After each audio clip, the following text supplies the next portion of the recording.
sama jadi 145 nanti kira-kira. 100 berapa lebih ya? Atau 148. Kalau Bapak usianya 50 sekarang ya misalnya ya. Ini tafakur kita ini ya. Kalau misalnya nanti sisanya diberi sama kan berarti usianya 100. Sekarang orang usia 100 itu sudah langka. Betul nggak? Artinya apa? Pada umumnya usia kita yang sudah lewat itu jauh lebih panjang dengan yang akan datang. Maka waktu ini itu bukan sekedar seperti orang barat mengatakan time is money. Orang barat itu filosofinya waktu itu uang.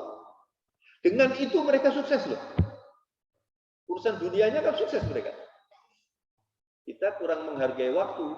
Sedangkan waktu itu kalau dalam bahasa kita itu al-waktu wi'a'ul amal. Al-waktu wi'a'ul amal. Wi'a'ul amal. Wi'a itu tempat. Ya. Jadi waktu dalam bahasa agama, dalam bahasa Islam itu tempatnya amal waktu ini. Jadi kalau Bapak sudah usianya di sini 79, itu tidak berapa ini, tidak tahu kita. Artinya kesempatan untuk beramal ini kan jauh lebih sedikit dibanding yang sudah lewat. Betul ya? Nah, maka kalau kita sudah bisa berpikir begitu, kita harus lebih banyak beramal dan lebih rajin belajar al-Islam supaya nanti ke depan lebih baik. Dan yang paling penting nanti itu adalah ketika innamal a'malu bil khawatim. Ini Rasulullah bersabda begitu. Bil khawatim. Khawatim itu khatam yang terakhir. Amalan ini nanti yang paling menentukan itu ujungnya.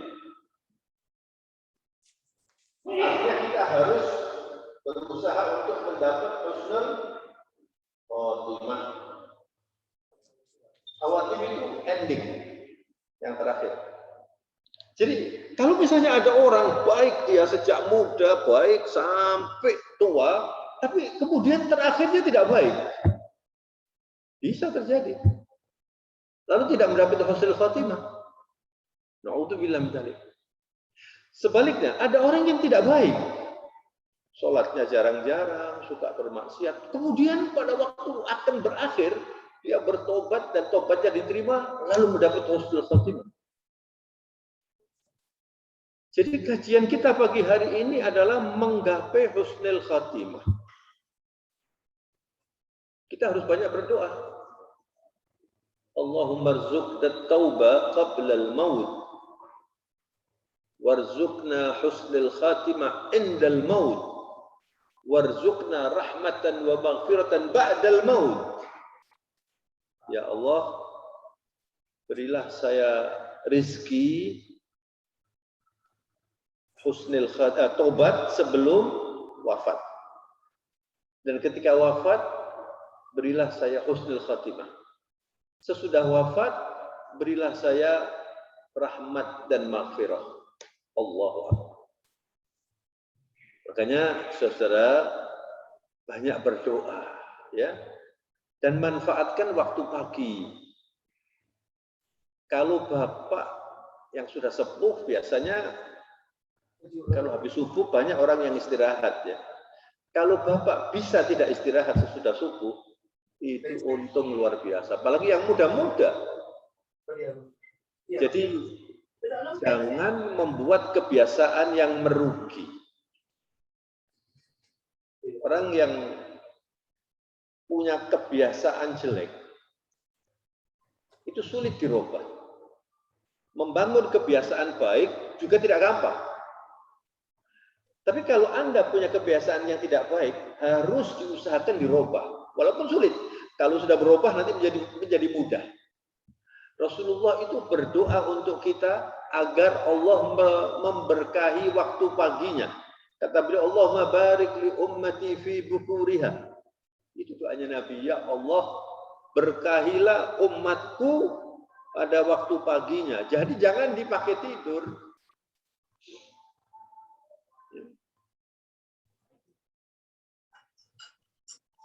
Kemudian doa Rasulullah yang terkenal.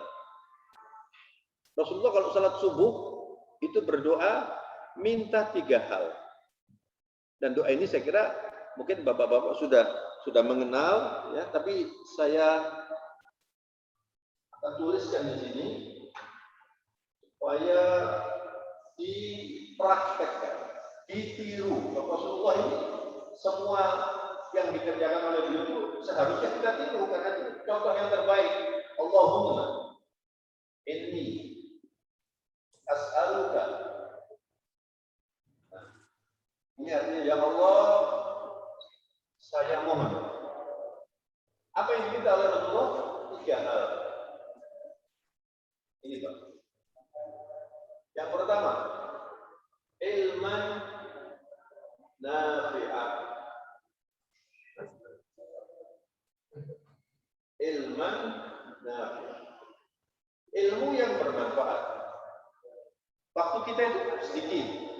Kalau belajar, itu belajar ilmu yang ada gunanya. Jangan baca komik, kopeng, segala macam. Baca koran pun di seleksi yang penting-penting, yang bermanfaat. Baca buku juga begitu.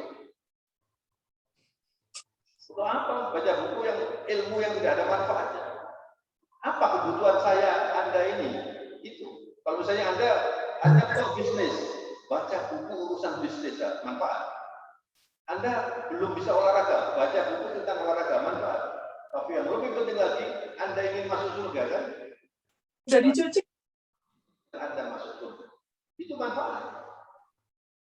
Kalau baca teori-teori macam-macam, otak kita terbatas, waktu kita terbatas, ya. Oleh karena itu Nabi minta ilmu yang bermanfaat kepada Allah. Yang kedua, ini respon apa? Toyibatan. Nah, coba Rasulullah itu luar biasa. Minta rezeki yang berkualitas, rezeki yang baik, bukan rezeki yang banyak, tapi nggak mengatakan rezeki yang berlimpah. Kalau rezeki yang berlimpah kemudian mengantarkan orangnya menjadi sombong, masuk neraka ya. Pangkat yang semakin tinggi lalu menjadi orang yang ampuh, tidak bisa didekati orang. Untuk apa? Menjadi orang zalim, alhamdulillah. Jadi rezeki yang baik. Nah di sini saudara, biasanya kalau orang berpikir rezeki itu kan berpikir uang. Ya Pak, biasanya. Ya kan? Kira rezeki itu cuma uang ini paling rendah. Ada rezeki yang lebih penting dari uang, apa? Sehat badan. Saya hari ini dan Bapak ini sehat ini nggak bisa dibeli loh, nggak bisa. Oh, dok saya beli sehat, nggak bisa. Ya, kemudian sakinatul ruh, tentram. Ini mahal, ini rezeki. Orang kaya, pintar, segala macam, tapi nggak tentram. Ya, orang pangkat, tapi terancam. Kenapa? Nggak tenang dia. Jadi ini lebih penting lagi. Kemudian ada lagi yang lebih penting lagi. Semuanya penting ya. Sofa il-qalb. Sofa il-qalb ini hati yang jernih. Tidak sombong, tidak menghasut, tidak menghina, tidak membenci. Ini sofa. Sofa itu bersih. Makanya ada istilah tasawuf, itu membersihkan itu artinya. Tasawuf. Sofa il-qalb. Ya. Kemudian nurul aql. Nurul aql. Cahaya otaknya diberi cahaya oleh Allah sehingga kalau berpikir tidak liberal. Sekarang ini media sosial ini Pak, tiap hari macam-macam isinya. banyak yang menyesatkan. Bahkan bukan cuma cendekiawan yang umum, cendekiawan yang ulama pun kadang-kadang pernyataannya itu nggak cocok dengan Islam. Betul nggak? Harus diseleksi. Minta tolong pada Allah, Allah keluarkan yang kotor-kotor dari otak saya ini. Itu rezeki yang thayyibah. Kemudian ada lagi yang penting, doa il-um. Kalau masih punya ibu, doanya ibu. Ya. Kemudian lutfil ab. Lutfi itu kelembutan bapak, seorang ayah yang lembut. Kemudian kesetiaan teman, itu rezeki, Pak. Anda punya teman yang baik, teman yang penuh, itu rezeki. Jadi respon thayyibah ini banyak. Masih bisa ditambah lagi. Kemudian ilman nafi awal respon thayyibah, dan yang ini amalan apa? Mutaqabbal.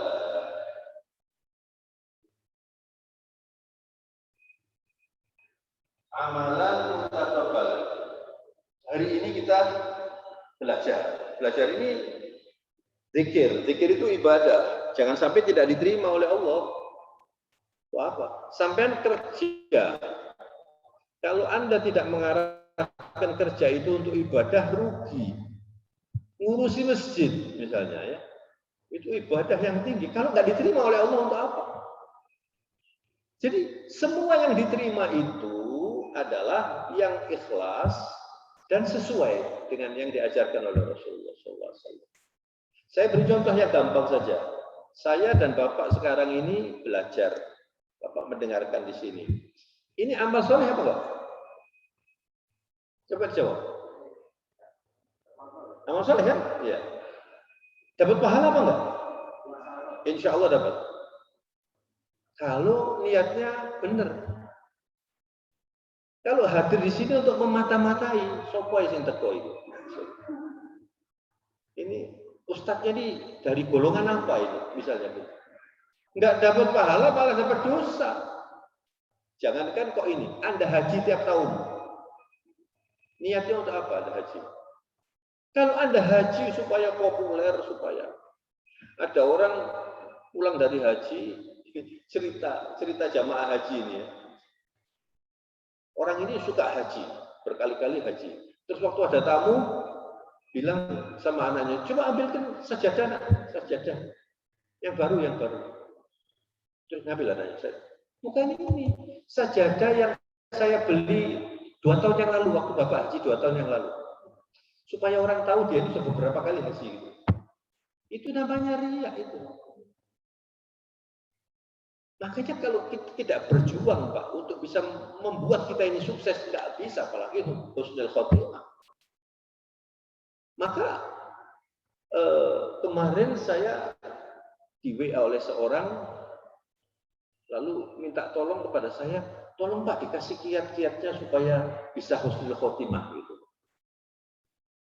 Jadi kalau Anda ingin husnul khotimah, gampang saja, hiduplah bersama Allah. Mengerti hidup bersama Allah. Ya, kalau bahasa Arabnya itu kun ma'allah. Kun ma'allah. Yakunillahu ma'aka. Yakunillahu ma'aka. Ini Pak. Ini kalau bahasa Maduranya, be with God. Ya. God will be always with you. Itu Madura itu. Ya.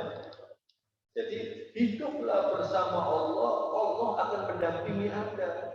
Jadi kapan saja kita meninggal dunia, insya Allah husnul khotimah. Di mana saja.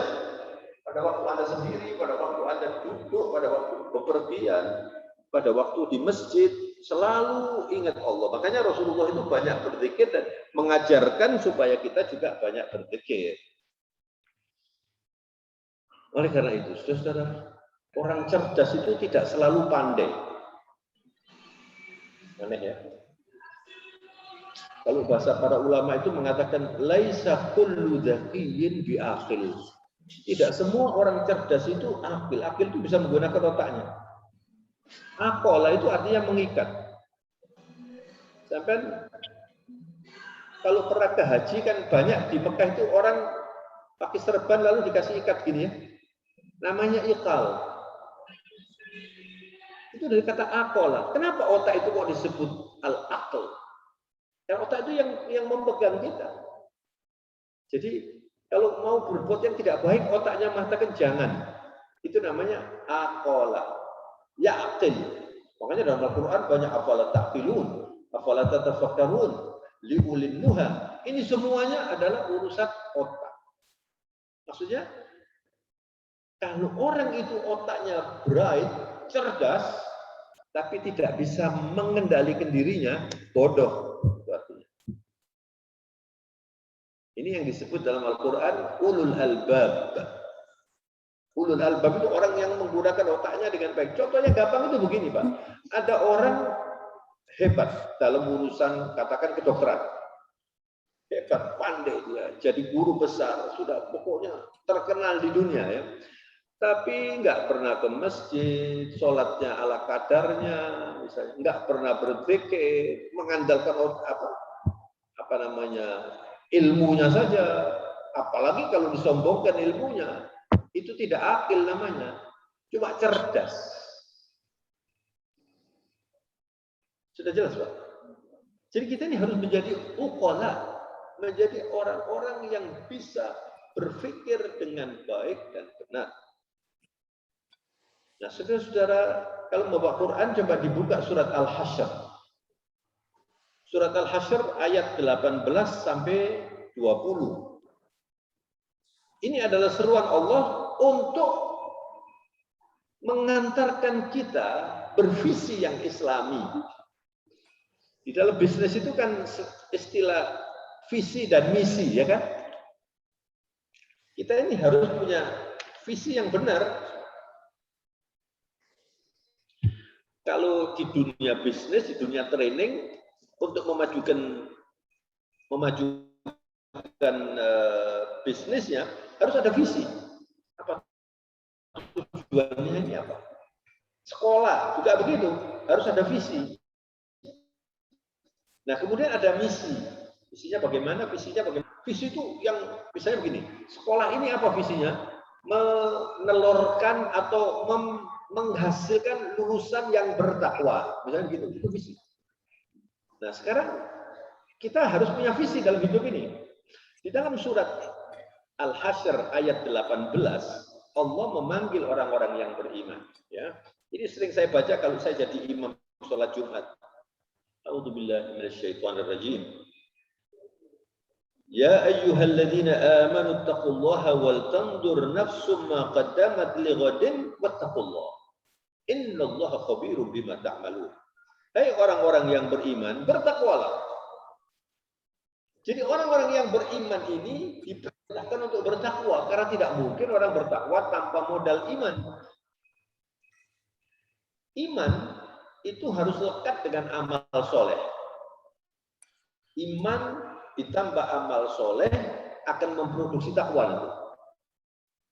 Kemudian iman dan amal soleh itu harus terus dijaga. Terus, jadi kita ini supaya hidup ini terus bertakwa. Nah, berpikirnya, visinya bagaimana? Allah membimbing kita wal tandur nafsu ma qaddamat lighad. Setiap kalian itu harus berpikir apa nanti yang akan disajikan, yang Anda kedepankan di hadapan Allah di hari maka dapat itu hari akhir. Di akhirat nanti. Anda sudah banyak enggak modal untuk menjadi orang kaya di akhirat? Kaya yang hakiki itu bukan di dunia, Pak. Kaya yang hakiki itu di akhirat. Yaumul ard, ketika kita berhadapan dengan Allah. Fakir yang hakiki bukan di dunia. Kalau Anda fakir tidak punya uang, ya hidupnya sulit, tapi bisa jadi Anda berbahagia kalau Anda bertakwa. Nanti di sana kaya. Banyak orang kaya di Indonesia, di dunia maksud saya, bertriliun uangnya, amalnya sedikit, apalagi tidak beriman. Kalau tidak beriman selesai. Sudah. Nggak pakai diperhitungkan, langsung masuk neraka saja kalau orang tidak beriman. Yang kafir kepada Allah, na'udzubillah min dzalik. Yang dihitung ini orang yang beriman ini, Pak. Uangnya banyak misalnya, tapi dia tidak berpikir lighat. Nafsu ma qaddamat lighat. Setiap kalian itu harus berpikir, nanti saya kalau di akhirat itu membawa bekal apa? Berapa banyak bekal saya di akhirat? Itu loh, Pak. Supaya bisa masuk surga. Bahkan target kita itu harusnya itu masuk surga tanpa hisab. Bapak pernah check up? Pernah check up? Pernah ya? Pada waktu check up itu menunggu hasilnya check up itu agak deg-degan apa enggak? Nanti sakit apa-apa ya. Terus Anda bayangkan kalau orang dihisab akhirat nanti. Endingnya itu setelah hasilnya hisab itu masuk surga atau masuk neraka. Gimana itu? Makanya kita ini minta kepada Allah supaya masuk surga bi ghairi hisab. Jadi kalau imam membaca surat Sabbihisma hal ataka hadithul ghasyiyah, thumma ilaina iyabahum, thumma inna alaina hisabahum. Ya. Nanti Allah yang akan menghisab. Lalu kita respon, Allahumma adkhilnal jannah bi ghairi hisab. Ya Allah, masukkan saya surga enggak pakai dihisab. Pak Madiun misalnya, oh ini langsung masuk. Enak, Pak. Tapi kalau nunggu dulu, dihisab dulu, iya lek lulus. Kan begitu. Ini ayat ini mengajak kita supaya Anda kaya di akhirat nanti. Wal tanzur nafsu ma qaddamat lighad, lalu ditambah lagi wattaqullah. Bertakwa lagi. Saking pentingnya takwa ini, Pak. Wattaqullah. Innallaha khabirum bima ta'malun. Ya Allah, mudah-mudahan kita selamat semua insyaallah. Allah itu tahu ya apa yang kita kerjakan. Jangankan yang kita kerjakan, yang di dalam hati dia Allah tahu. Ya'lamu kha'inatal a'yun wa ma tukhfis sudur. Allah mengerti ini Pak Yazid ini matanya begini-begini ini maksudnya apa? Allah tahu. Yang ada di dalam hati. Apa yang ada di dalam saya? Apa yang di dalam hati Anda? Apa yang di dalam hati ibu-ibu? Tahu Allah. Wallahu khabirum bima ta'malun. Pada ayat berikutnya, ayat 19 Allah menyatakan wala takunu kalladzina nasullaha fa ansahum anfusahum. Kalian jangan meniru orang yang melupakan Allah. Ya Allah, banyak orang melupakan Allah. Saya pikir di media sosial ini tidak ada hari tanpa berita korupsi ya Pak ya. Yang paling populer berita korupsi, berita kerusakan moral, berita pembunuhan, berita pengkhianatan, somasi, penipuan, pembohongan, pencitraan. Ya Allah, itu semuanya recorded, tercatat Pak nanti di akhirat itu semua. Nah mereka yang begitu itu sudah tidak mikir Allah, itu yang disebut lupa. Wala takunu kalladzina nasullah. Kalian jangan meniru mereka yang melupakan fa'ansahum anfusahum. Karena mereka itu lupa Allah, jadi mereka lupa akan nasib dirinya bahwa nanti dihisab. Kasihan orang-orang yang korupsi itu, Pak. Apalagi korupsi di tengah-tengah pandemi. Katanya di tengah-tengah pandemi sekarang ini kekayaan banyak orang ini meningkat, Pak. Iya, betul Pak ya. Jadi tambah soge. Berarti ini banyak anunya Pak. Banyak rotinya gitu. Iya kan? Kok tambah kaya? Di tengah-tengah orang susah ekonominya, di tengah-tengah banyak orang ditinggal wafat oleh keluarganya. Dokter yang meninggal kemarin itu saya dengar dari waktu saya viral virtual dengan dokter-dokter itu bulan Juni itu ya, yang meninggal 640 dokter. Mungkin sekarang mungkin 700 lebih Pak sekarang. Waktu saya ceramah dengan dokter-dokter itu saya dapat data dari mereka hari ini 600, besoknya ada lagi meninggal, besoknya ada lagi meninggal. Saya nggak tahu sekarang, mungkin 700. Kalau ulama pada waktu Juni 900 Pak yang meninggal. Jadi nanti kita ini krisis ulama ini ke depan. Ya Allah. Beritanya begitu Pak. Lalu di tengah-tengah orang susah, di tengah-tengah orang kematian, ada orang korupsi. Memanfaatkan uang yang harusnya untuk rakyat. Itu kan sudah nggak pikir Allah. Mudah-mudahan kita selamat.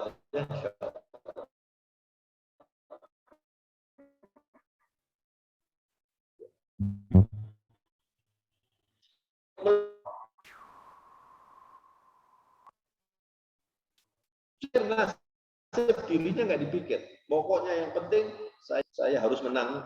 Ulaika humul fasiqun, itu orang-orang fasik. Kemudian Allah menyatakan la yastawi ashabun nari wa ashabul jannah. Tidak sama orang surga dan orang neraka. Orang neraka itu perilakunya ya seperti yang banyak kita lihat ini.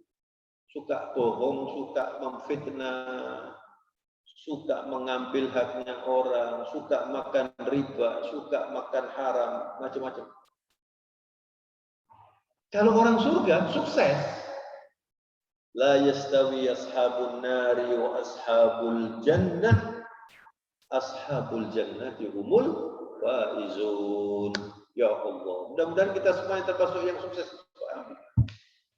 Orang surga itulah yang sukses itu, Pak. Nah, oleh karena itu, ini semua kenapa orang kemudian menjadi seperti itu? Karena akhlaknya rusak. Catat itu, Pak. Rasulullah diutus untuk apa? Untuk akhlak. Kalau orang itu cuma santri saja, kalau puasa sebulan berada di Mekah, umroh terus setiap hari, misalnya, haji tiap tahun, Jumatan juga begitu. Tapi ketika dia berbisnis, ketika dia berpolitik, ketika dia bermasyarakat, sudah tidak pakai agama. Ini yang dikatakan oleh para ulama, Abu Bakar fil masjid wa Abu Jahal fil parlemen. Dia di masjid menjadi Abu Bakar, tapi kalau di dalam bisnis menjadi Abu Jahal, Pak. La ilaha illallah. Itu istilahnya para ulama yang saya pernah dengar. Abu Bakar fil masjid, Abu Lahab fil maktab. Maktab itu kantor. Ya kalau di masjid jadi seperti Abu Bakar Siddiq, santri, tapi ketika di masyarakat, ketika berbisnis sudah berubah. Itu akhlak. Maka Rasulullah ketika ditanya oleh seseorang, ayyul mu'minina afdal ya Rasulullah, orang beriman yang paling afdal, paling baik itu siapa? Nabi menjawab, ahsanuhum khuluqa. Yang paling baik akhlaknya. Tidak dikatakan yang Senin Kemis puasa, yang rajin ke masjid. Ini penting ini. Yang mengeluarkan zakat. Tapi dijawab oleh Rasulullah, ahsanuhum khuluqa. Jadi begini, Pak. Rukun Islam ada berapa? Berapa rukun Islam? 5 atau 7? 5 kan? Ini, saya gambar pilar ini, Pak ya. Yang pertama ini 1, 2, 3, 4, 5. Ini syahadat, ya kan? Ini sholat, ini syahadat. Sholat, kemudian zakat, kemudian puasa di bulan Ramadan, kemudian haji. Kan begitu kan? Ini rukun Islam. Rukun itu 3. Nah, Rasulullah bersabda, "Bunyal Islamu ala khamsin." Islam itu dibangun oleh 5 pilar ini. Lalu Islamnya di mana? Islamnya di sini. Apa ini? Ini namanya akhlak.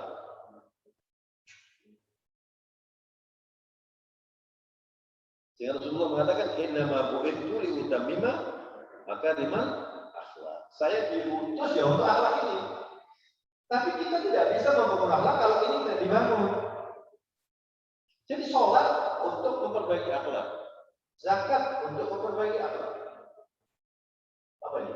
Puasa, zakat ya. Sholat, zakat, kemudian puasa untuk memperbaiki akhlak, haji untuk memperbaiki akhlak. Kalau kita mengerjakan 5 ini lalu akhlaknya rusak, nggak sukses. Nah, supaya kita bisa meraih husnul khotimah, harus hidup berakhlak Islam. Sudah jelas, Pak? Jadi, kalau Anda ingin husnul khotimah, itu bukan berpikir pokoknya nanti saya kalau sudah mau mati, saya mau syahadat terus supaya husnul khotimah. Bukan begitu, jangan. Anda nggak tahu mati kapan. Di Jakarta 3 tahun yang lalu, 3 bulan, 4 bulan yang lalu, ada orang olahraga naik sepeda berhenti, pusing, meninggal. Ya Pak Yazid. Baca kan di beritanya. Orang meninggal itu tidak harus kemudian sakit dulu, anfal, kemudian balik lagi ke rumah sakit lagi baru meninggal. Nggak selalu begitu, Pak. Ada orang duduk begini atau meninggal. Kalau Anda duduk di masjid, lalu pengajian meninggal, Masya Allah, husnul khotimah. Kalau saya boleh milih ya, saya akan milih waktu saya khutbah Jumat terus meninggal gitu ya. Masya Allah, husnul khotimah. Nah, bagaimana orang yang meninggal pada waktu jogging atau pada waktu joget? Di TV kan ada pada waktu joget begini Pak, nyanyi-nyanyi jatuh meninggal. Ada yang pada waktu pidato, ada yang pada waktu pada waktu minum minuman keras, pada waktu bermaksiat, itu su'ul khotimah. Naudzubillah. Nah, kita harus selalu berdoa minta husnul khotimah. Itu tiap hari, Pak. Percuma kalau kita nggak husnul khotimah, gimana nanti menghadap Allah? Nah, oleh karena itu, ketika Nabi ditanya lagi oleh seseorang, tadi ditanya orang beriman yang paling baik yang bagaimana, Nabi menjawab ahsanuhum khuluqa, yang paling baik akhlaknya.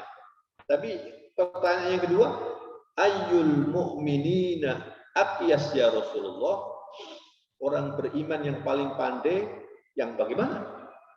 Nabi menjawab aktsaruhum lil mauti dzikra wa ahsanuhum lima ba'dahu isti'dadan ulaikal aqyas.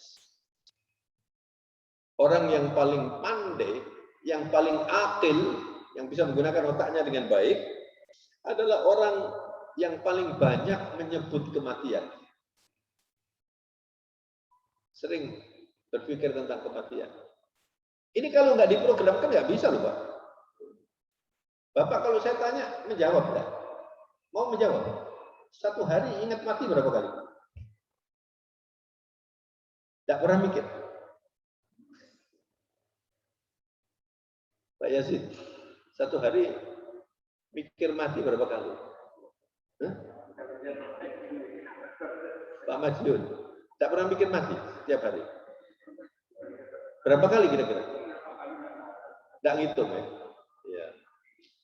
Jadi ini hadis Nabi ini, orang yang paling cerdas itu Pak. Itu orang yang paling banyak ingat mati. Sedangkan kita ini paling tidak senang bicara mati itu Pak. Kalau bicara mati terus ngomong, koyok gak ada urusan liyo. Sedangkan Pak, semua yang kita rencanakan dalam hidup ini bisa terjadi, bisa tidak. Tapi mati pasti terjadi. Lah kok yang pasti terjadi nggak direncanakan? Saya sering kalau ceramah itu menceritakan pengalaman. Berapa puluh tahun yang lalu ya, lama itu, saya ada teman saya waktu itu, baru pertama kali saya menginjak kerja di Surabaya ini, ada teman saya, sama-sama kerja gitu. Terus saya diajak ke rumahnya pamannya, di Darmo itu Pak, rumah yang bagus-bagus itu Pak. Itu tahun berapa ya, tahun 70-an atau 80-an, saya tidak ingat lah. Di situ itu Pak. Orang punya rumah di Darmo itu, orang miliarder semua di situ kan. Terus saya diajak ke rumahnya umnya. Ketemu saya dengan omnya, masih kira-kira sudah 80% bangunannya itu selesai. Bagus rumahnya Pak, ada swimming pool, ada. Terus saya masuk gitu ya, saya tidak tanya itu dia cerita dia cerita. Ini master room, ini swimming pool, gitu Pak. Kan biasanya orang bangga begitu kalau bangun rumah aja ya. Ini levelnya ini kan dulu Itali. Ini bukan pasar Turi, bukan. Orang berbangga-bangga kan begitu tuh. Ya, terus ini pohonnya. Jadi ada pohon itu harganya tuh jutaan, Pak. Bahkan saya dengar saja. Itu ada yang 100 juta, 150 juta. Nah, saya mencoba, namanya bonsai itu loh, Pak. Bonsai. Saya pernah ke Batu mengantarkan istri saya mau beli bunga di jalan menuju Selikta itu, terus ada orang jual bunga, saya pura-pura tanya gitu loh Pak, niki pinten Pak? Gangsal welas. Gangsal welas itu pinten? 150 tak 1,5 juta loh. Ya mboten ngerti nggih ngeten iki. Lah niki pinten? 15 juta niki Pak. Pinten? 15 juta. Segini bonsai Pak. 15 juta lho. Lah sampean mboten ngerti nggih ngeten iki repot kok enggak mboten ngerti. Bayangkan. Ada lampu kristal harganya 250 juta. Kalau orang kaya-kaya begitu Pak. Jam tangan itu yang harganya 1,5 miliar ada loh Pak. Kalau ini cuma 1 miliar itu Pak. Tidak ikut beli malah saya ini. Ya Allah. Jadi ada orang beli begitu Pak. Itu namanya israf dalam bahasa agama. Anda kayanya bagaimana, jangan sampai Anda beli jam 1 miliar Pak. Nanti Anda tidak tenang, nanti wudhu lupa, nanti jadi senewan sampai nanti ya. Wudhu di masjid, kemudian ditaruh jamnya lupa, 1 miliar. La ilaha illallah. Itu yang rumahnya bagus itu setelah berapa bulan saya ketemu teman saya tanya, gimana rumahnya Om sudah selesai ya? Sudah Pak, tapi Om saya sudah meninggal.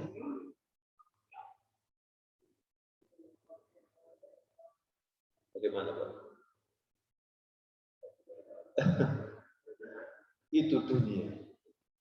Itu dunia. Kalau misalnya uangnya itu dipakai untuk urusan perjuangan, urusan buat sekolah, buat masjid, dia menikmati itu sampai hari kiamat. Makanya saya ini mengadakan training di Kaltim, terus salah satu pejabatnya itu bercerita, saya beberapa waktu yang lalu ke Jakarta, kemudian ketemu dengan seorang ibu yang membangun masjid, ubahnya itu emas 60 kilo. Anda pernah dengar nggak? Lalu saya katakan itu dalam bahasa agama namanya israf. Emas 60 kilo itu dibangunkan masjid bisa jadi 30 masjid, bagus-bagus masjidnya. Mana lebih enak? Bangun masjid 30 apa emas 60 kilo? Untuk apa emas 60 kilo? Untuk bangga-banggaan, ria. Tidak ada gunanya. Ini harus cerdas dalam apa? Beramal itu juga harus cerdas. Makanya kalau orang itu ingat mati, nggak bakalan begitu. Selalu dihitung, Pak. Ini nanti di akhirat saya untung apa enggak, gitu loh, Pak. Nah, jadi orang yang paling pandai menurut Rasulullah adalah aktsaruhum lil mauti dzakiran wa ahsanuhum lima ba'dahu istidadan ulaikal abyas.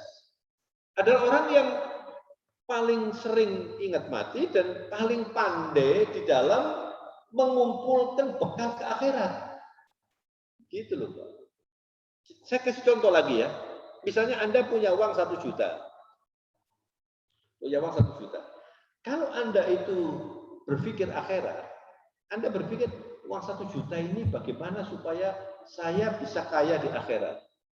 Misalnya Anda ada teman lalu diajak, ayo kita rame-rame, saya ajak ke rumah makan yang mahal itu di mana itu? Yang makanan, Laraseta misalnya ya, Laraseta. Kemudian makan, habis 1 juta Pak, sebentar itu, 5 orang habis 1 juta. Ya kan? Anda dapat pahala Anda. Ya, teman-teman Anda juga senang, matur nuwun kapan-kapan jangan mana kan gitu. Iya kan? Tapi kalau 1 juta ini Anda serahkan ke pondok yang bangun kelas untuk diwakafkan, berapa sampai dapat pahala? Ini namanya cerdas dalam beramal itu begini, Pak. Tapi jangan kemudian sampai tidak mau menerima tamu loh ya. Terus daripada menerima tamu tak bawa masjid, bukan begitu maksud saya. Kalau misalnya Anda punya uang banyak, ya silakan. Tamu disenangkan ini, tapi ini juga dikerjakan. Tapi kalau cuma 1 juta, misalnya ini Pak, yang lainnya untuk keperluan ini 1 juta ini. Lalu sampean sumbangkan Yayasan Dana Sosial Al-Falah mau mengadakan, ini sering ada proyek-proyek begitu ad hoc, membuat air bersih di desa. Kapan itu saya ikut meresmikan di mana di Jogja. Tempat yang kering kemudian dikasih air. Biayanya 350 juta. Dibuatkan apa namanya itu? Tandon besar. Itu mengairi 40 sampai 50 keluarga. Airnya jernih. Lalu sampai ikut di situ. Setiap ada orang minum sampai dapat pahala. Uang 1 juta ini nggak habis-habis, Pak. Ini namanya cerdas ukhrawi, mikir ke depan. Nah, orang-orang cerdas ini seperti itu. Dan yang terakhir, saudara, supaya nanti ada diskusi, ya. Jadi nanti kalau kita akan meninggal dunia, dan sampai tidak usah daftar, nanti datang sendiri dulu, ya. Mesti nanti sampai meninggal dunia juga, walaupun gak gelem mati, gak apa-apa. Tapi nanti meninggal juga ya. Di dalam surat Qaf, surat apa ini? Sot apa ya? Qaf, betul, surat Qaf. Surat yang ke-50, Pak. Ini di sini berbicara tentang sakaratil maut. Ayat 19 sampai 22. A'udzu billahi minasy syaithanir rajim. Wa ja'at sakratul maut bil haqq. Dzalika ma kunta minhu tahid. Wa nufikha fis suri dzalika yaumul wa'id. وجاءت كل نفس معها سائق وشهيد لقد كنت في غفلة من هذا فكشفنا عنك غطاءك فبصرك اليوم حديد. Ya Allah, telah datang sakaratil maut dengan sebenarnya, bukan dongengan itu. Nanti kita juga mengalami, Pak. Dzalika ma kuntu minhu tahid, itu yang seringkali kita menghindar. Jadi saya memang pagi hari ini sengaja berbicara tentang ini karena banyak orang nggak begitu tertarik dengan kematian ini, Pak. Sedangkan kematian ini pasti. Saya sekarang ini alhamdulillah bisa ceramah di sini, Bapak bisa mendengar. Apakah Bapak masih bisa nanti itu besok atau lusa mendapat kesempatan seperti ini dan saya ceramah? Belum tentu. Kita nggak tahu sisanya waktu kita berapa, Pak. Tapi ini pasti datang. Wa nufikhu fis suri dzalika yaumul wa'id. Nanti sangkakala dibunyikan oleh malaikat atas perintah Allah, dan itulah hari yang pasti datang, yang diancamkan oleh Allah bagi orang-orang yang tidak mau memperhatikan Al-Qur'an. Pasti datang itu waktunya. Wa ja'at kullu nafsin ma'ha sa'iqun wa syahid. Setiap orang nanti akan hadir dan dikawal oleh 2 malaikat, yang satu menjadi saksi, yang satu mengarahkan. Laqad kunta fi ghaflatin min hadza. Kalian sudah lama melalaikan ini. Wa kashafna ghita'aka. Tirai di depan mata kita dibuka oleh Allah Subhanahu. Itu kalau kita akan menghadapi kematian. Wa basaruka al-yawma hadid. Nanti pada waktu itu matamu begitu tajam. Hadid itu artinya besi. Maksudnya apa? Kuat sekali mata Anda dan Anda nanti akan melihat malaikat. Nah, saudara-saudara, kalau sudah melihat malaikat, ada 2 macam malaikat itu. Kalau orang fasik, orang kafir, malaikat azab yang datang. Lalu malaikat itu mengatakan, kamu akan mendapat murka Allah dan akan masuk neraka. Ini mengatakan Rasulullah SAW. Jadi hadisnya ini merupakan dialog antara Nabi dengan istri beliau Aisyah radhiyallahu anha. Nabi mengatakan begini dalam sabdanya, "Man ahabba liqa Allah, ahabba Allahu liqa'ahu. Orang yang suka menghadap Allah, Allah akan menerimanya. Dan Allah suka menerimanya. Tapi orang yang tidak suka menghadap Allah, Allah tidak suka menerima dia.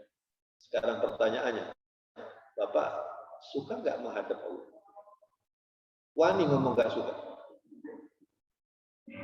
Menghadap Allah itu artinya meninggal, Pak. Nabi mengatakan begitu. Ya kan? Kalau Anda pada waktu mau meninggal itu suka, senang, diterima oleh Allah. Artinya Anda husnul khotimah itu. Ini Aisyah radhiyallahu anha, istrinya Nabi yang hidup bersama Nabi, dididik oleh Rasulullah, mengatakan, "Ya Rasulullah, akarahiyatil maut, kullana nakrahil maut." Kalau urusan tidak suka mati, kita semua nggak suka ya Rasulullah. Makanya tadi saya tanya, suka apa nggak suka? Monggo dijawab. Nggak berani jawab. Apa syari?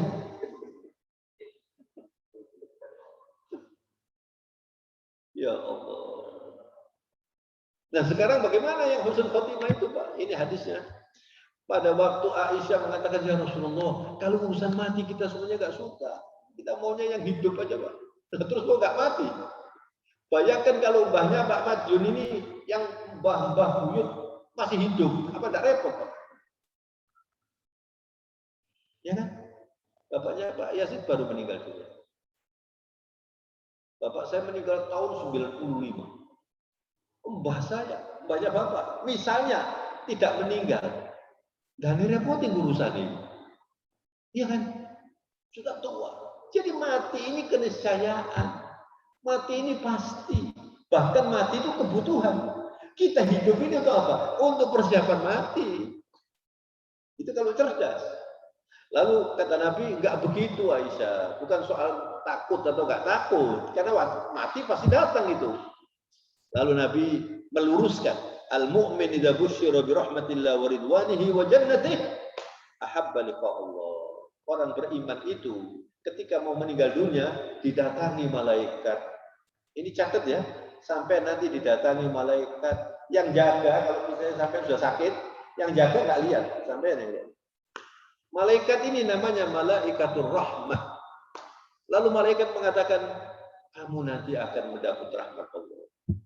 Kamu nanti akan mendapat pahala, kamu akan masuk surga. Lalu dia senang. Oh meninggal itu senang Pak. Lalu Allah senang menyambut dia. Itu namanya husnul khotimah. Makanya para sahabat Nabi ada buku Pak. Saya punya buku tentang menceritakan sahabat Nabi waktu akan wafat. Semuanya itu menikmati Pak. Jadi kalau Anda belum bisa berpikir bahwa menghadapi kematian itu nikmat, ya Anda rugi. Baru sakit sedikit kok lah mati aku. Gitu Pak. Pikirnya. Katanya malaikat, kon muni mati, mati lek wayai pasti mati. Bapak tahu nggak bahwa setiap hari malaikat yang urusan mati itu keluyuran di sini Pak. Keluyuran itu bahasa Indonesianya Pak. Berkeliaran. Berkeliaran di sini. Terus sampai rumahnya Pak Yazid, oh Yazid durung wayai, durung wayai. Tetangganya dimasukin. Tetangganya masuk di HP. Inna lillahi wa inna ilaihi raji'un. Tonggoe Pak Yazid tidak tahu yang mana. Terus oh ya, terus ada yang ngomong gitu, ini sih telepon. Iya ini. Loh, kemarin sih ceramah. Kadang-kadang kan begitu Pak ceritanya. Loh kemarin masih ceramah. Sekarang sudah meninggal. Jadi kalau kita, mudah-mudahan kita ini termasuk yang bertakwa insya Allah. Dan kita nanti dihadiri oleh malaikat rahmat. Tapi wa ammal kafir, kata Rasulullah, wa innal kafir idza busyira bi adzabillah wa sukhtih kariha liqa Allah wa kariha Allah liqa. Orang kafir Pak, naudzubillah dzalik. Saya nggak bisa bayangkan itu gimana takutnya mereka itu. Didatangi malaikatul adzab, melihat sudah takut itu. Lalu diberitahu, kamu nanti mendapat murka Allah. Kamu nanti akan masuk neraka. Maka dia takut dan dia nggak mau dia mati. Sehingga Allah menolak dia. Itu namanya su'ul khatimah. Na'udzubillahi min dzalik. Maka saudara, sebagai tip terakhir, supaya kita bisa husnul khotimah, catat. Yang pertama, usahakan sholat 5 waktu berjamaah, tepat waktu, utamakan sholat, syukur kalau bisa di masjid. Alhamdulillah. Itu persiapan husnul khotimah, Pak. Ajak keluarga, walaupun ibu misalnya sholat di rumah, usahakan tepat waktu. Kemudian usahakan kalau ada azan dijawab. Itu akan mempermudah husnul khotimah insyaallah. Melafalkan la ilaha illallah pada waktu akhir wafat. Yang kedua, Pak, jadikanlah zikrullah sebagai budaya Anda. Jangan berzikir pada waktu hari Jumat, di masjid, waktu puasa, terus banyak berzikir. Berzikir itu terus, Pak. Tadi sampai waktu pakai peci, pakai bismillah, Pak. Pada waktu pakai jam. Belum tentu. Waktu pakai celana. Ini yang saya katakan hidup bersama Allah itu begitu, Pak. Nabi begitu. Yang biasanya tidak lupa itu kalau tanda tangan surat nikah dulu. Kemantai ini ngomong bismillah sih, bismillahirrahmanirrahim. Ya. Tapi kalau sudah bertengkar sama istrinya, ngerasa apa bismillah. Ya Allah. Jadi berzikir itu, Pak, setiap gerak. Mau duduk, saudara. Mau berdiri, saudara. Kalau Anda seperti itu, kapanpun Anda meninggal dunia dalam keadaan zikir. Jangan kikir dengan zikir, Pak. Apalagi kalau hari Jumat. Saya berapa kali di mimbar ini mengatakan, Anda kalau hari Jumat yang banyak bersalawat. Tidak banyak orang mengerjakan itu. Anda duduk misalnya sholat Jumat, hari Jumat, subuh. Anda ke masjid hari Jumat, sholat subuh. Kemudian duduk, jangan ngobrol, Anda bersalawat di situ. Karena Rasulullah mengatakan, "Aktsirus sholata alayya fi yaumil Jumat." Yang banyak bersalawat untuk nanti. Itu ittisal namanya. Kontak dengan Nabi gitu loh. Nah, yang banyak bersalawat. Yang banyak beristighfar. Ini yang membuat kita nanti gampang husnul khotimah.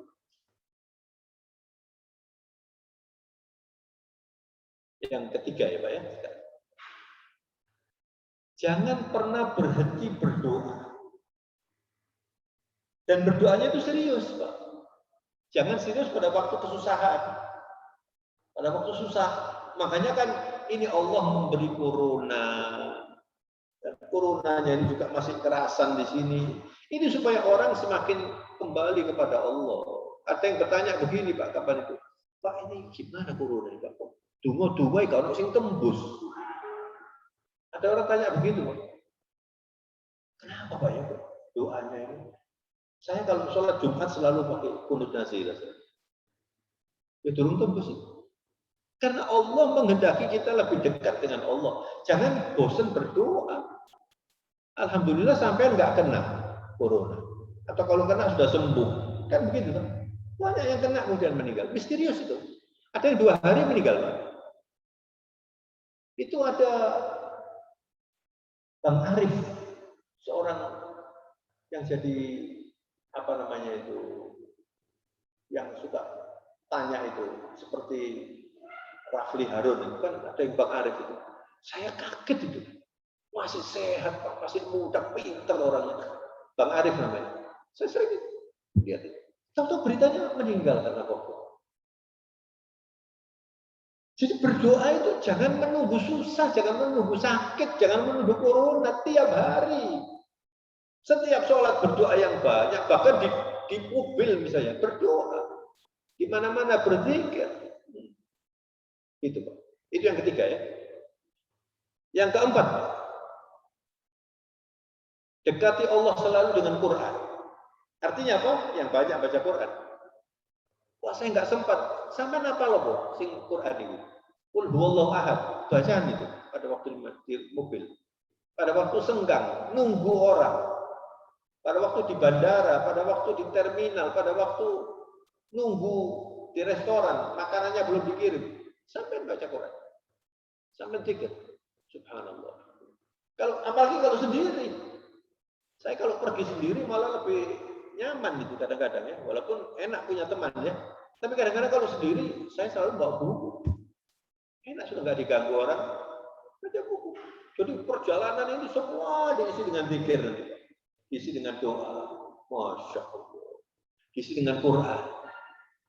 Kalau Anda ingin mendekati Allah, yang banyak membaca Quran. Dan yang terakhir, berteman dengan orang baik. Teman-teman yang fasik-fasik, naudzubillah min dzalik. Suka minum, suka narkoba, rokoknya nyetet, barang gitu. Rokoknya nyetet ya kayak gitu. Ini ibu-ibu ada di sini. Ibu-ibu seringkali saya beritahu anaknya kalau cari menantu, cari yang seperti saya ini, tidak merokok. Supaya anaknya sehat. Kasihan Pak ibu-ibu itu Pak. Yang suaminya merokok itu. Kasihan. Bisa-bisa nanti karena suaminya dia bisa sakit itu. Ya, saya tidak mengatakan orang yang merokok itu semuanya tidak baik. Tidak mengatakan begitu. Kalau Anda kebetulan merokok, berhentilah merokok itu. Itu nasihat saya. Kalau Anda turuti, alhamdulillah. Kalau Anda tidak turuti, ya tidak apa-apa. Tapi itu pasti ada resikonya. Berteman dengan orang baik, itu bagian dari agama. Ya ayyuhalladzina amanu, ittaqullaha wa kunu ma'as-shadiqin. Surat Taubah 119. Orang-orang yang beriman, bertakwalah dan hiduplah dengan orang-orang soleh. Shodiqin itu orang yang benar-benar soleh. Kalau nggak salah, Taubah 119 ya, betul Pak. Jadi punya teman orang soleh itu penting. Sudah 1 jam lebih saya bicara. Mudah-mudahan ini ada manfaatnya insya Allah. Dan saya beri kesempatan bagi yang mau bertanya, kalau ada yang kurang jelas, masih ada waktu. Silakan. Saya akhiri dulu ya. Subhanakallahumma bihamdika nasyhadu an la ilaha illa anta nastaghfiruka wa natubu ilaika wal afu minkum. Wassalamu alaikum warahmatullahi wabarakatuh. Ya, monggo Pak, silakan kalau ada yang mau bertanya. Ya.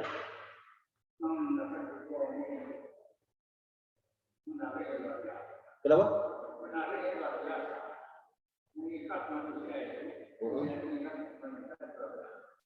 Dunia. Iya pasti.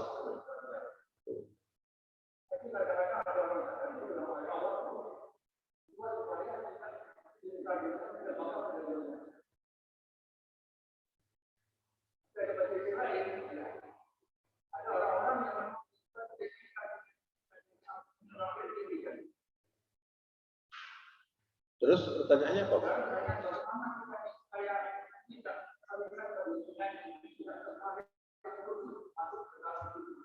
Itu tadi saya sudah menjelaskan visi kita harus jelas. Ya. Ada orang yang dikayakan oleh Allah karena kalau dia tidak kaya bisa menjadi fasik ya. Ada orang yang tidak dikayakan oleh Allah karena Allah tahu ini orang kalau kaya tidak ke masjid begitu. Tapi ada yang dikayakan. Tapi jangan lupa bahwa orang kaya itu tidak gampang. Bukan carinya loh. Carinya sudah pastilah harus berjuang ya. Bahwa dia harus tanggung jawab di hadapan Allah itu. Bisa enggak dia tidak mengotori dengan riba? Bisa enggak bisnisnya jujur? Bisa enggak dia tidak melupakan fakir miskin? Bukan hanya zakat loh Pak. Kalau orang melupakan zakat itu tidak istimewa. Itu orang Islam. Kalau sampean kaya, tidak zakat, ya belum bisa disebut Islam. Kan pilarnya 5. Kalau orang mengeluarkan zakat itu bukan orang dermawan, itu orang yang memperhatikan rukun Islam. Orang dermawan itu sesudah zakat. Sesudah zakat dia maksud bantu orang. Kalau orang kaya, zamannya Nabi dulu banyak orang kaya. Abdurrahman bin Auf, Utsman bin Affan. Katanya hartanya Utsman bin Affan sampai sekarang masih ada di Mekah. Terus ada yang Ar-Rajihi, sekarang ini di Mekah itu. Ar-Rajihi itu yang punya kebun kurma terbesar di dunia. Semua diwakafkan. Orangnya kalau nggak salah masih hidup. Dia nggak punya apa-apa sekarang. Diwakafkan semua. Kekayaannya membuat dia masuk surga. Tapi kalau orang kaya cuma mengumpulkan aset, apalagi kikir, apalagi caranya korupsi, ya Allah, kasihan. Oh, hidup ini sebentar ya, Pak. Beliau ini sudah mendekati 80, ini Masya Allah. Kata Nabi yang melampaui 70 itu sedikit, saya sudah. Yang penting sehat, Pak. Jadi berpikirnya itu, Pak Najib, berpikirnya ya sisa ini harus terbaik, gitu loh. Yang sudah lewat, ya sudah bisa diperbaiki, Pak. Cuma bisa ditobati. Nah, untungnya Allah ini buka pintu tobat, gitu loh, Pak. Jadi Anda jangan berpikir, wah coba aku biar si ini, tidak ada gunanya itu. Nostalgia itu, Pak. Oh, zamanku si nom biyen. Tidak ada gunanya begitu itu, Pak. Orang cerdas ke depan berpikirnya, wal tandur nafsum ma qaddamat lighad. Berpikirnya ke depan, Pak. Jangan berpikir yang sudah lewat. Yang sudah lewat kalau kurang baik ditobati, ya Allah, mudah-mudahan kesalahan saya dulu itu diampuni, ya Allah. Saya akan memperbaiki ke depan. Jadi kita nanti ini baik ke depannya. Kemudian kita nanti bisa mendapatkan husnul khotimah. Amin. Jelas, Pak ya? Gitu. Bahwa orang itu senang dengan dunia itu memang dibuat oleh Allah. Zuyyina lin-nasi hubbu syahawati minan nisa'i wal qanatiril muqantarati dan seterusnya. Allah dibuat, manusia ini dibuat oleh Allah senang wanita, senang yang enak, senang makanan, senang yang bagus, senang pakaian bagus, itu dibuat oleh Allah. Kalau tidak ada syahwat ya termasuk ingin menjadi orang baik, jadi karena dikasih syahwat, ingin masuk surga. Aku apa jare mlebu surga, apa jare gak mlebu, apa jare orang bodoh ini, Pak. Ya harus berpikir saya harus masuk surga. Nah, sekarang diperjuangkan supaya menjadi kenyataan. Kira-kira begitu. Jadi jangan ditakuti dunia ini. Karena dunia virus lek ngono aku gak dadi wong sugih wis gak nyambut gawe wis lho, jangan. Soro nanti. Hidup Anda sulit kan. Jadi orang kaya, tapi orang kaya yang masuk surga gitu loh, Pak. Kalau sekarang ini kondisinya tidak kaya, Anda berjuang untuk kaya nggak apa-apa. Tapi yang penting bukan kaya atau tidak kayanya, yang penting Anda masuk surga. Yang paling penting. Silakan, Pak. Dibuka, Pak. Ya, Pak. Dibuka. Ya.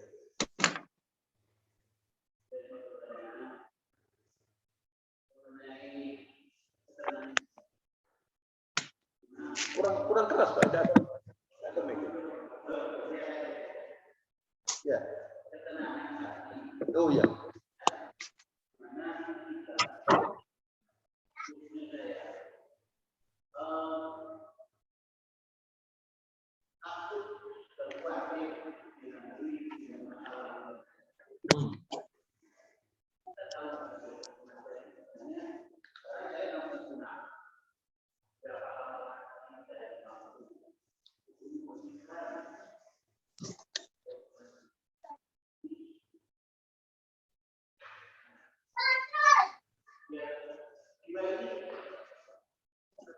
Tidak sulit, Pak.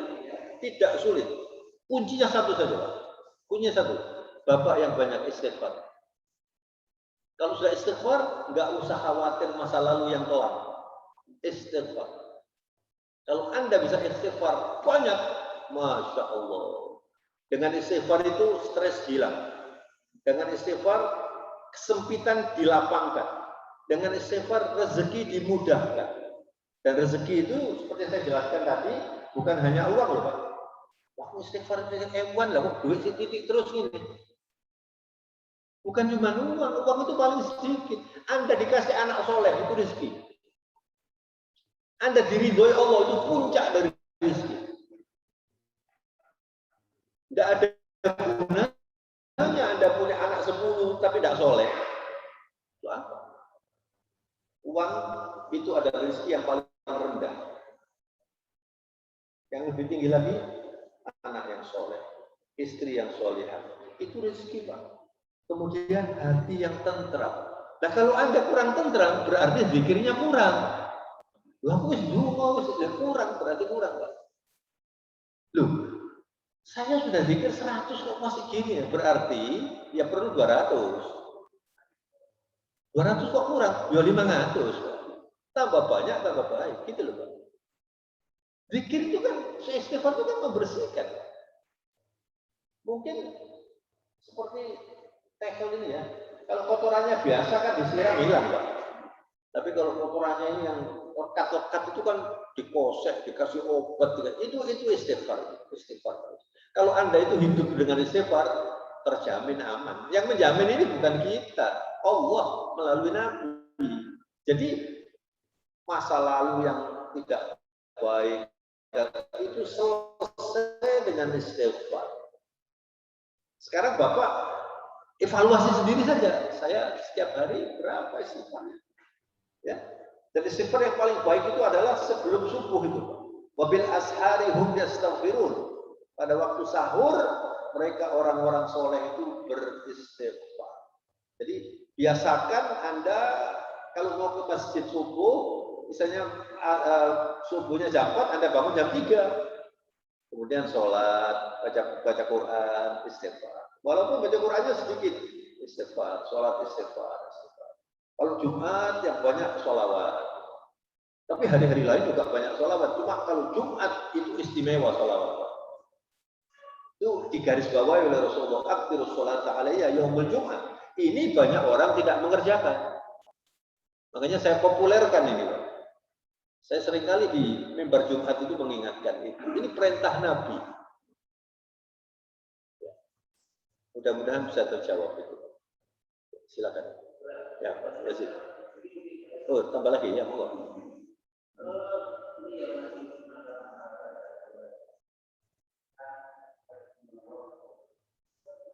Yang agak keras, Pak. Enggak dengar suara, Pak.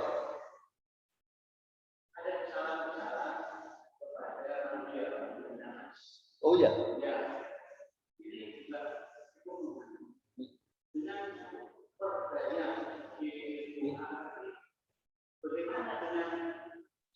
Baik, saya sudah menangkap itu, Pak.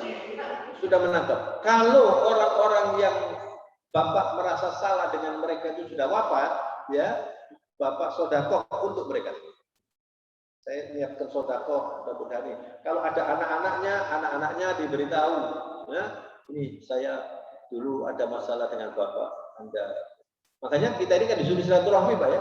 Tapi kalau sudah meninggal orangnya, sudah ada jalan keluar, mendoakan mereka. Jadi orang yang kepadanya kita berbuat salah itu kita doakan. Dia nanti mendapat sesuatu itu. Insya Allah nanti menetralisir. Ada jalan keluarnya, Pak. Tapi kalau masih hidup orangnya, tidak apa-apa sampai datangi. Ya, sampai datangi. Saya dulu kan banyak salah sama sampai saya mohon maaf. Orangnya memaafkan atau tidak, sampai sudah minta maaf, sampai bersih. Orangnya terserah. Lah kok enak sampai jalur maaf. Kalau orangnya begitu tidak apa-apa. Pokoknya saya sudah minta maaf. Jadi tidak ada jalan buntu. Ada jalan keluar insya Allah. Ya, Pak Yazid silakan.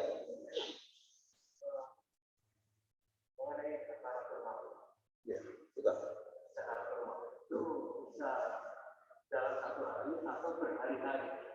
Kita tidak tahu ya.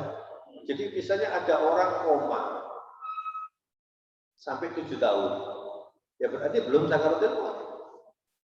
Nabi pada waktu sakaratul maut itu kan detik-detik akan meninggal itu mengatakan. Berkeringat Rasulullah. Lalu ada air di situ, Nabi diusapkan begini, lalu Nabi mengatakan, la ilaha illallah inna lil mauti lasakarat. Mati ini sakarat. Kalau Nabi nggak ada orang menikmati mati seperti Nabi kan? Nggak mungkin ada orang bisa menikmati wafat melebihi Nabi, nggak mungkin. Tapi Nabi itu memberitahukan untuk kita. Maksudnya supaya kita siap. Jadi sakaratul maut itu adalah detik-detik kita akan meninggal. Terus bagaimana Pak yang meninggal kecelakaan pesawat terbang? Sakaratul maut ada. Yang mendadak sakaratul maut ada. Nah, karena saya belum pengalaman ya, saya nggak bisa menjelaskan. Iya.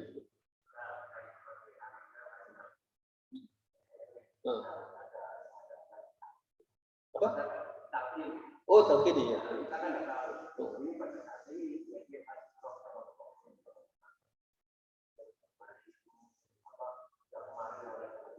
Baik.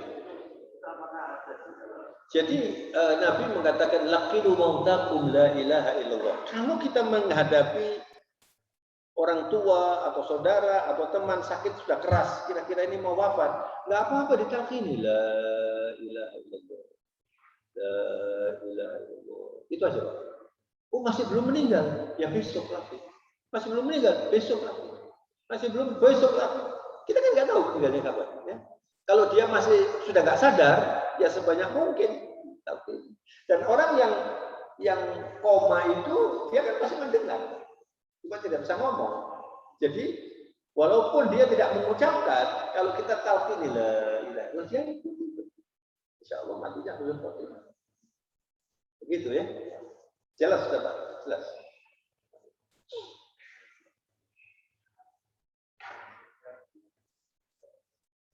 Bagaimana?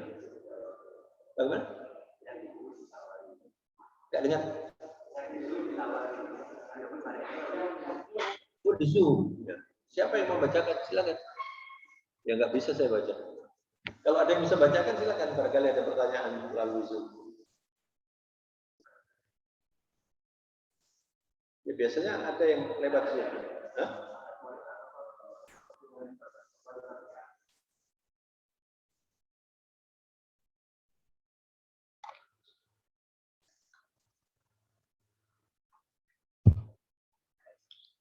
Jadi saya simpulkan apa yang kita bahas pada pagi hari ini, Bapak Ibu sekalian saya hormati, adalah merupakan kebutuhan kita semua dan merupakan kebutuhan keluarga kita semua. Ya, jadi sampaikan kepada yang tidak hadir, terutama keluarga Anda. Tapi kan Anda menjadi mubalignya kepada keluarga, karena semua orang nanti bakal mengalami begini. Jangan ada keluarga kita terutama yang tidak memprogramkan kematian. Matian itu harus diprogramkan, harus dipersiapkan. Karena menurut Rasulullah orang yang paling cerdas adalah orang yang memprogramkan kematian. Nah, kalau dibalik, orang yang tidak pernah memprogramkan kematian adalah orang yang paling bodoh, walaupun pendidikannya tinggi. Karena apa? Karena kematian itu pasti, keniscayaan. Ya kan? Yang lain tidak pasti. Ya gitu. Jadi kalau misalnya Anda punya program hidup, anak-anak muda misalnya baru lulus, saya harus kawin, saya harus kerja, saya harus jadi orang pangkat, saya macam-macam. Lalu di situ tidak ada disebutkan dan saya harus kembali kepada Allah. Nggak ada disebutkan, berarti tidak lengkap. Jadi bukan orang cerdas itu. Saya harus kembali kepada Allah. Di dalam Al-Quran itu orang yang diridhoi Allah adalah orang yang matinya tenang. Ya ayyatuhan nafsul mutmainnah irji'i ila rabbiki radiyatan mardiyah fadkhuli fi ibadi wadkhuli jannati. Surat Al-Fajr yang terakhir. Itu nanti orang-orang yang tenang hidupnya, imannya berkualitas, dipanggil oleh Allah. Ya ayyatuhan nafsul mutmainnah, wahai diri yang tenang, irji'i ila rabbiki radiyatan mardiyah. Kamu pulang kepada Tuhanmu, Allahu Akbar. Ridho dan diridhoi oleh Allah. Lalu Allah menyambut, fadkhuli fi ibadi wadkhuli jannati. Kamu masuk di rumpun hambaku dan kamu masuk surga. Itu husnul khotimah. Mudah-mudahan kita semuanya husnul khotimah insyaallah. Saya kira itu kesimpulannya. Subhanakallahumma bihamdika nasyhadu an la ilaha illa anta nastaghfiruka wa natubu ilaika. Semoga Allah selalu membimbing kita dan keluarga kita insyaallah dalam keadaan senantiasa berada di atas hidayah Allah Subhanahu wa taala. Semoga dosa-dosa kita diampuni oleh Allah, dosa-dosa kedua orang tua kita juga diampuni oleh Allah, yang masih hidup atau yang sudah meninggalkan kita semuanya. Rabbana atina fid dunya hasanah wa fil akhirati hasanah wa qina adzabannar. Wa sallallahu ala nabiyyina Muhammad wa ala alihi wa sahbihi wasallam. Walhamdulillahi rabbil alamin. Amin ya rabbal alamin. Wassalamualaikum warahmatullahi wabarakatuh.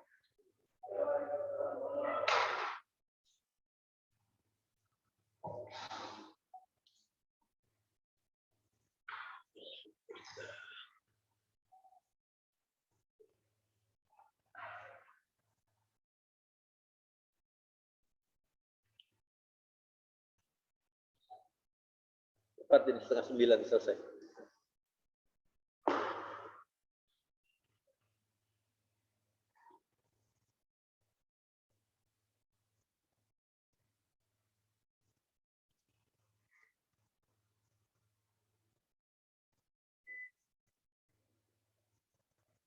Saya terus mohon izin Pak Yazid.